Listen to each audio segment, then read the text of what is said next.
नमस्कार, मैं हूं शुभ मिश्रा और आप देख रहे हैं जोहार झारखंड। चलिए करते हैं बुलेटिन की शुरुआत। कैश कांड में फंसे झारखंड कांग्रेस के 3 विधायक सहित 5 लोगों को 10 दिनों के लिए सीआईडी रिमांड पर भेज दिया गया है। गाड़ी से करीब 50 लाख रुपए कैश बरामद होने के मामले में कोलकाता पुलिस ने तीनों को गिरफ्तार कर हावड़ा जिला अदालत में पेश किया था, जहां से कोर्ट ने सभी को 10 दिनों की सीआईडी रिमांड पर भेज दिया। कैश कांड की जांच का जिम्मा पश्चिम बंगाल सीआईडी को दिया गया है। कोर्ट में पेशी के दौरान जब मीडिया कर्मियों ने इरफान अंसारी से कैश का सच जानने के लिए सवाल किया तो वो मीडिया को नजरअंदाज करके आगे बढ़ गए। ये तस्वीरें एक्सक्लूसिव आप देख पा रहे हैं। कार से करीब 47 लाख रुपए मिले थे और इसी को लेकर कैश कांड में सीआईडी की तरफ से जांच की बात कही गई। रिमांड पर इरफान, राजेश कच्छप, तमाम ये 3 विधायक हैं। और इस वक्त हमारे कोलकाता संवाददाता देवाशीष चक्रवर्ती हमारे साथ फोन लाइन पर जुड़ चुके हैं। देवाशीष, क्या कुछ जानकारी है, किस प्रकार अब आगे की जांच की प्रक्रिया बढ़ाई जाएगी? देखिए सुबी जी, पांचला पीएस जो हावड़ा का जो पांचला पीएस है उसके पुलिस का आधिकारिक ने इसके ऊपर जो 3 एमएलए हैं और उसके 2 साथी है, एक ड्राइवर और एक साथी है, उसके ऊपर 420, 120B, 171E and 34 IPC and 8/9 provincial corruption act के उसके ऊपर दायर कर दिया। केस रुजू करके उनको काल भी कोर्ट में भेज दिया गया था। काल कोर्ट के भेजने के बाद उसको 10 डेज के लिए सीआईडी कस्टडी। अभी ये जो मामला है, ये मामला अभी पुलिस नहीं देखेंगे, पूरा मामला देखेंगे, काम करेंगे सीआईडी, कलकत्ता का वेस्ट बंगाल का सीआईडी डिपार्टमेंट। और सीआईडी 10 दिन के लिए उसको पूछताछ करेंगे, कहाँ से आया था ये रुपया। और एक बात सामने आया कि और कांग्रेस का एक एमएलए था अनूप सिंह, और उसके वो एक झारखंड में थाना में एक एक केस रुजू किया था जिसपे लिखा हुआ था ये 3 आदमी जो ये 3 एमएलए के ऊपर, ये 3 एमएलए उसको भड़काया था, उसको गुवाहाटी जाने के लिए। और ये जो कांग्रेस के ऊपर बीजेपी के ऊपर जो आरोप दे रहा था कि झारखंड का सरकार गिराने के लिए, इसको हेल्प करने के लिए, वो इन तीनों के बारे में एक झारखंड में एक मामला रुजू किया था। उस मामले के भी इस केस के अंदर उसको ऐड कर दिया गया। पहले दोनों, एक तो रुपया जो रिकवरी हुआ है उसका केस होगा, फिर दूसरी तरफ ये जो आरोप है कांग्रेस का एमएलए का, वो भी इसके ऊपर ऐड करके ये पूरा तदंत होगा। फिर अभी जो हाल है, जो ये इन लोगों के ऊपर जो इनकम टैक्स का जो फाइल वगैरह है। देवाशीष, बहुत बहुत शुक्रिया तमाम जानकारी के लिए। आपके साथ एक बार फिर से हम जुड़ेंगे और भी जानकारी लेंगे, लेकिन फिलहाल अगली खबर का रुख कर लेते हैं।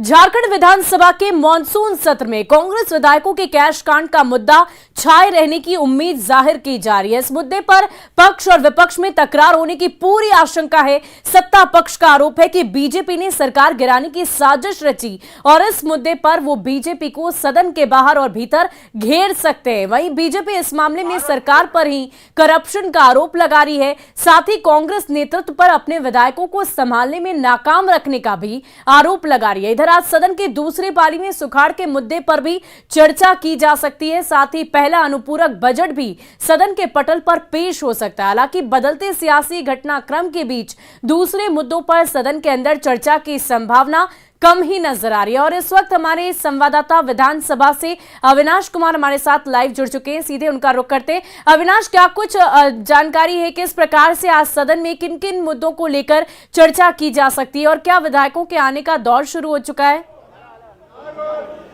नहीं, एकदम जरूर विधायकों के आने का दौर शुरू हो चुका है। और अगर आप देखें, एक विशेष परिधान में जो वस्त्र पहने हुए जो बीजेपी के विधायक, उनको देख सकते हैं। और सामने जो हैं वो नीरा यादव हैं और नीरा यादव यहाँ टोकरी लेकर पहुंची है। मैडम, ये टोकरी में क्या है और पीछे छुआ नजर आ रहा बच्चा? ये छुआ है कि एखन झारखंड में अकाल हो जाए है और अकाल में सब कर स्थिति दयनीय हो जाए है। ई पौर साल कर जे चाउर मड़ुआ बाँचल रहे से चाउर और मड़वा के यहाँ बनाए के आई नहीं राउर मन भी खाबे का। यहाँ देखिए लाइन ही सब के बांटबे एखन दोना में पतल में। देखिए झारखंडी फूड है वो। नीरज यादव बीजेपी विधायक हैं कोडरमा से, वो लेकर आई मने भूखे प्यासे खेत में जाए हैं। अरे माननीय मुख्यमंत्री हेमंत सोरेन जी आज ले अकाल क्षेत्र घोषित नहीं करत हैं से खिसे आज छुआ के भी ले आए ही विधानसभा में।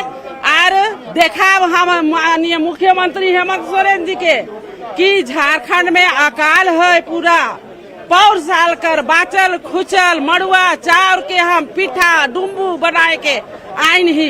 हमार भाई मन खेत जाए ना, खेत में पपड़ी उखड़ल है, हुआ रोपा नहीं हुआ थे और मुख्यमंत्री अकाल क्षेत्र घोषित नहीं करत है से ले आज हम आई विधानसभा। कह रही है कि मुख्यमंत्री ने अभी तक अकाल क्षेत्र घोषित नहीं किया है इसलिए आए हैं।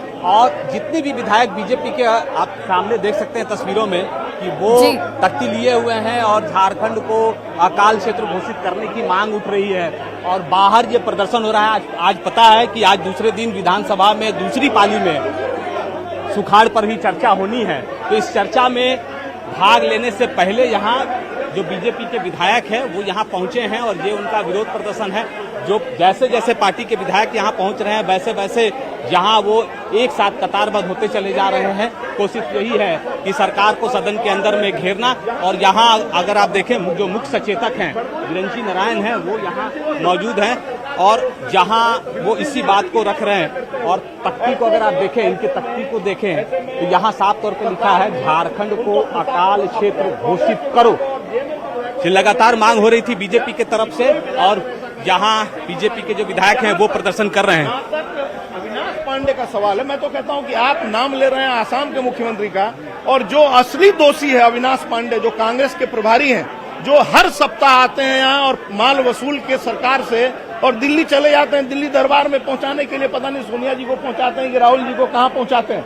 तो मैं तो कहता हूं कि सिर्फ ये जांच का विषय सिर्फ ईडी का नहीं है, सिर्फ इनकम टैक्स का नहीं है, एनआईए को भी इन्वॉल्व होना चाहिए इसमें। और एनआईए एक बार अगर इन्वॉल्व हो जाएगी तो पता चल जाएगा कि ये जो नक्सलियों के साथ साठगांठ है इसमें सरकार के कौन कौन लोग इन्वॉल्व हैं। लेकिन मैं तो कह रहा हूं कि अगर कांग्रेस उतनी ही ईमानदार है तो सिर्फ निलंबित क्यों किया। अगर कांग्रेस ईमानदार है तो तीनों को बर्खास्त करे।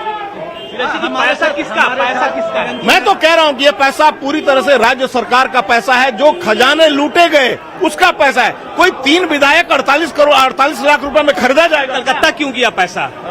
कलकत्ता पैसा क्यों गया? अगर ये मैं तो यही कह रहा हूं, मैं तो कह रहा हूं कि ये जांच का विषय है। और ये ईडी इनकम टैक्स के अलावा मैं कहता हूं एनआईए को भी इन्वॉल्व कराए सरकार, भारत सरकार। क्योंकि पूरे देश में जिस तरह से नक्सलियों के साथ साठगांठ करके जिस तरीके से खजाने झारखंड के खनिज संपदा को लुटवाने का प्रयास किया जा रहा है, ये बहुत ही दुखद है। लेकिन कांग्रेस तो कह रही है कि आप लोग लगे हुए हैं खरीदने के लिए, आप लोग खरीद रहे हैं। कांग्रेस अगर ईमानदार हो, कांग्रेस अपना पाप से बचना चाह रही है, कांग्रेस अगर ईमानदार है तो तीनों विधायकों को अविलंब बर्खास्त करे। निलंबित तो किया, जांच होगी फिर होगा बर्खास्त। निलंबन अपराध का सजा नहीं है।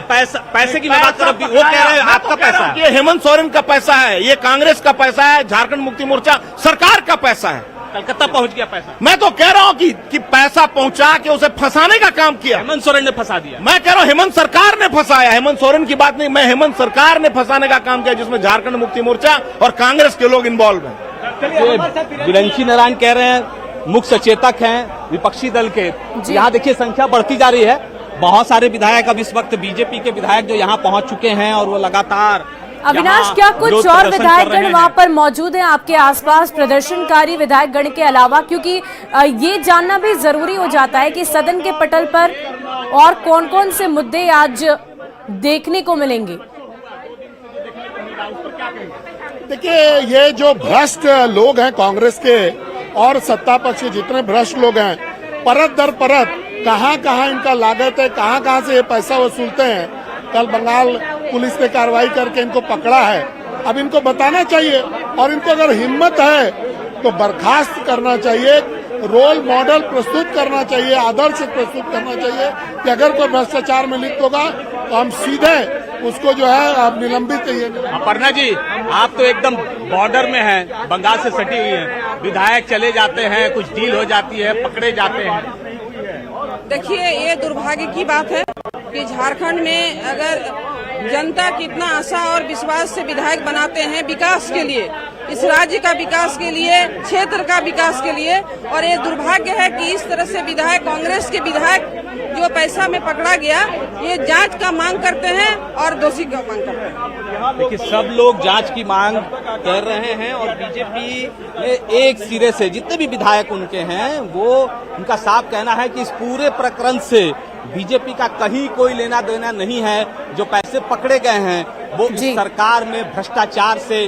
उगाही किए गए पैसे हैं और उस पैसे को पकड़ाने में हेमंत सोरेन सरकार ने ही सबसे बड़ी भूमिका निभाई है। मतलब उनका इशारा ये है कि गठबंधन के अंदर जेएमएम कांग्रेस को कमजोर करने के लिए, नीचा दिखाने के लिए, उसके भ्रष्टाचार को उजागर करने के लिए उनके विधायकों को लगातार इस मामले में फंसा रही है, उनके मामलों को उजागर कर रही है। बहुत बहुत शुक्रिया अविनाश, हमारे साथ जुड़ने के लिए, तमाम तस्वीरों को दिखाने के लिए। और कांग्रेस विधायकों के कैश कांड पर बीजेपी ने अपनी प्रतिक्रिया दी। बीजेपी प्रवक्ता प्रतुल शाहदेव ने कहा कि विधायकों के पास पैसे कहां से आए, कांग्रेस पार्टी को पहले इसकी जांच करानी चाहिए।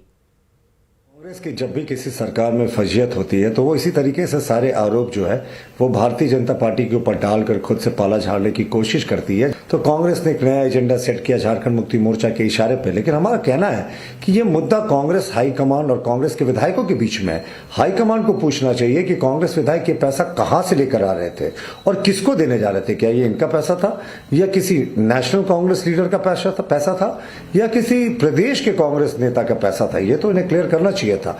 अब ये क्लियर नहीं करके कह रहे हैं कि 48 लाख रुपए में ये पूरे जो डील हो रही थी सरकार को डिस्टेबलाइज कर। हमारा किसी भी एमएलए को खरीद फरोख्त करने का कोई इरादा नहीं रहता, कभी भी नहीं रहता। और देखिए, इसी बीच कोलकाता से आपको बड़ी खबर बताते हैं, जहां अधिवक्ता राजीव कुमार गिरफ्तार किए जा चुके हैं।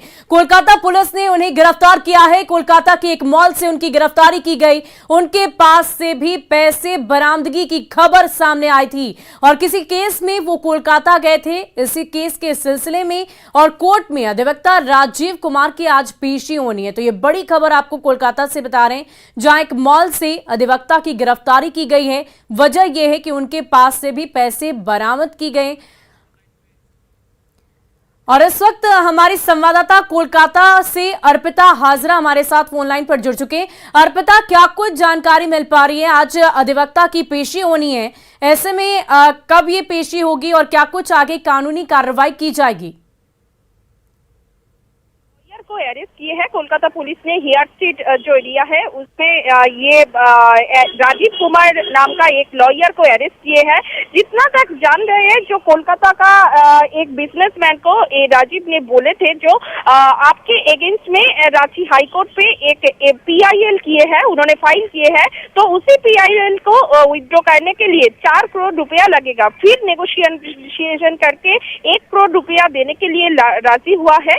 फिर रविवार जब ये लॉयर 50 लाख रुपया लेने के लिए आए कोलकाता में, तभी कोलकाता पुलिस ने उसको अरेस्ट किए हैं। उन्होंने ये भी बोला था जो सेंट्रल एजेंसी के साथ उसका मिलजुलाना है, इसीलिए उसके साथ कनेक्ट भी है और चाहे तो ये बिजनेसमैन का जो ऑफिस और जो हाउस है उसमें ये रेड करवा सकते हैं। इसीलिए उसका जो हाई कनेक्शन है इन्होंने बताया। फिर उसको कल कोलकाता पुलिस ने इसको अरेस्ट किए हैं। आज इसको कोर्ट में पेश करेंगे और इसको रिमांड में लेकर उसको पूछताछ करेंगे, क्योंकि मोर देन 600 PIL इन्होंने किए हैं, जिसके ही तरह बहुत सारे लोगों को इन्होंने ऐसे ही डरा के बहुत सारा पैसा लिया है, ऐसा ही कोलकाता पुलिस का मानना है। इसीलिए इसको इंट्रोगेशन करना जरूरी है।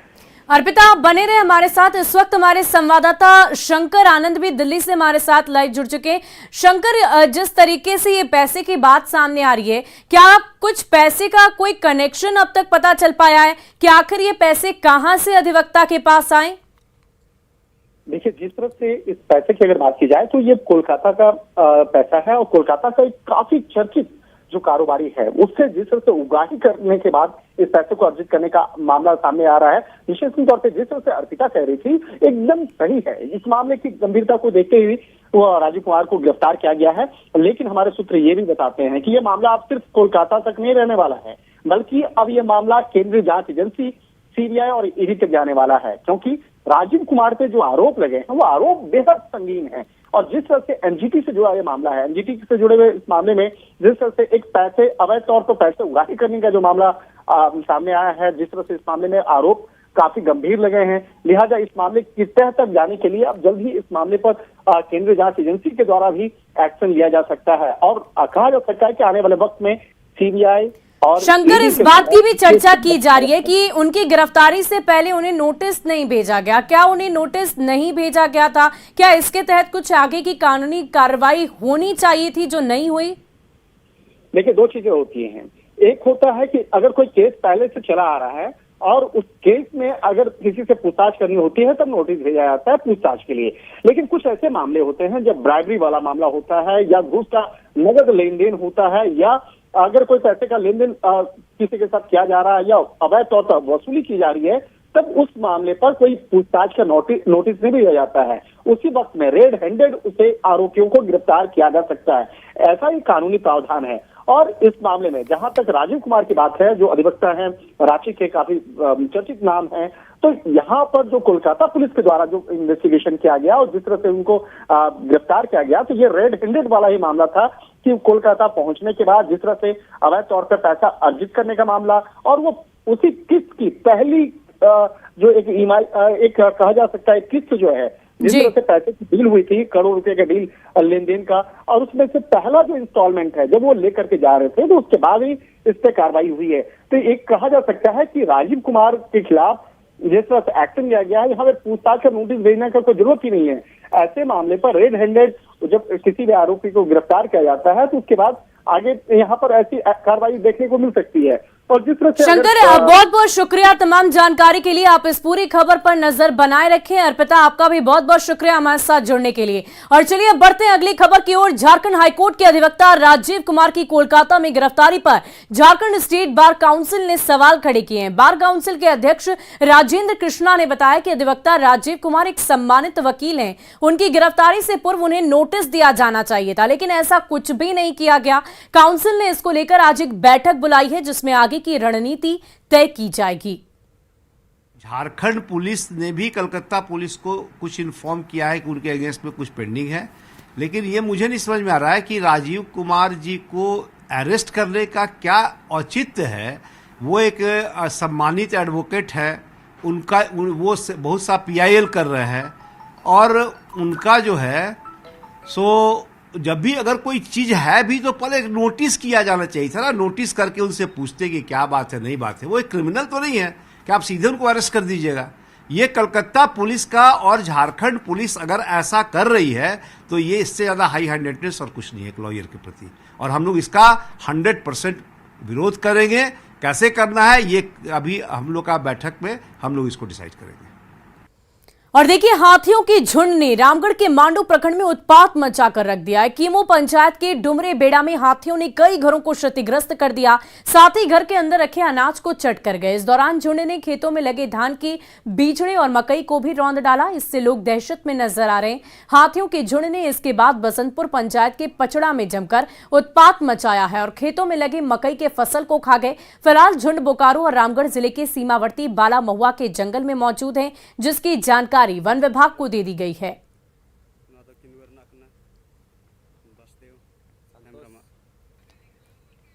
और साहिबगंज में चोरी के 21 मोबाइल फोन के साथ 2 युवक गिरफ्तार किए गए हैं। राजमहल पुलिस ने गुप्त सूचना के आधार पर बाइक सवार 2 लोगों को पकड़ा, जिनके पास से चोरी की मोबाइल जब्त की गई। 21 मोबाइल के साथ साथ मोटरसाइकिल को जब्त कर लिया गया। हिरासत में लिए गए दोनों युवक मालदा के रहने वाले हैं और महाराजपुर क्षेत्र में चोरी का मोबाइल लेकर पश्चिम बंगाल लौट रहे थे। बरामद किए गए मोबाइल की अनुमानित कीमत लगभग 6 लाख रुपए बताई जा रही है। और एक संदिग्ध मोटरसाइकिल बुलेट जो थी उसमें 2 व्यक्ति जाते हुए सवार मिले इनको और उनकी तलाशी ली गई तो उनके पास से कुल 21 अदद मोबाइल बरामद किए गए, जिसके कागजात की मांग करने पर कोई कागजात प्रस्तुत नहीं किए गए। और इस मोबाइल की अनुमानित कीमत लगभग 6 लाख है। ये सारे चोरी के मोबाइल हैं, इनके पास कोई वैध कागज नहीं है। और इसमें 2 व्यक्तियों को गिरफ्तार किया गया, जिसमें एक का नाम शकील और दूसरे का नाम सबीर अहमद है। ये सारे बंगाल कलिया चक्र करने वाले हैं। और अगली खबर बोकारो से, जहां नए बने एयरपोर्ट से हवाई जहाज के उड़ान भरने की एक और बाधा दूर हो गई है। कोलकाता से आई एयरपोर्ट अथॉरिटी ऑफ इंडिया की 2 सदस्यीय मैकेनिकल टीम ने फ्रिक्शन टेस्ट करने के बाद रनवे को उड़ान भरने के लिए बिल्कुल फिट घोषित कर दिया है। टेस्टिंग करने के लिए स्वीडिश कंपनी की फ्रिक्शन टेस्ट कार को उसके स्पीड में रनवे पर दौड़ाया गया, जिस स्पीड पर विमान उतरते या उड़ान भरते हैं। एएआई की टीम ने विशेष फ्रिक्शन टेस्टिंग कार को 95 किलोमीटर प्रति घंटे के साथ ही अलग अलग स्पीड में तेजी से चलाकर टेस्टिंग की और सब कुछ बिल्कुल सही पाया। एएआई की टीम ने टेस्ट के बाद रिपोर्ट में friction value with in limit बताया है, जिसका मतलब है कि बोकारो एयरपोर्ट का रनवे किसी भी तरह की फ्लाइट के उड़ाने और उतरने के लिए बिल्कुल बेहतर है। रनवे के ओके होने के बाद अधिकारियों ने राहत की सांस ली है। अब यह रिपोर्ट डीजीसीए को भेज दी जाएगी।